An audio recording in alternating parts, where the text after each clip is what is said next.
Assalamualaikum mga mastal. It's Wednesday. So, ito yung uniform namin sa Wednesday. Okay. So, marami tayong mga papel. Mga papel talaga, no? Mga output ng mga bata, i-check natin.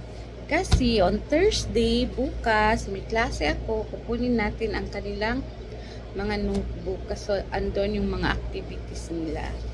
So, let's check it.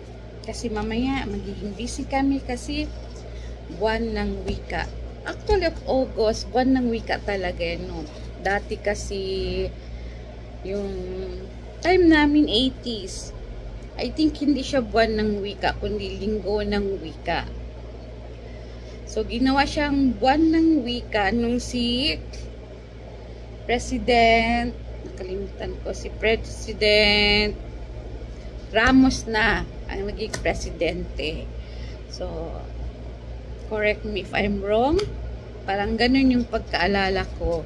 So, yung time, yung unang panahon ng dati, kasi ang alam ko, ang buwan ng wika, hindi sa August. I think somewhere in March. Tapos, naging last week ng March to April. Tapos ginawa nilang August kasi nga daw President Manuel L. Quezon, the father of national language, correct ba? Ama ng wika. So, ang birthday niya is August 19. So, kaya ginawa nilang linggo ng wika.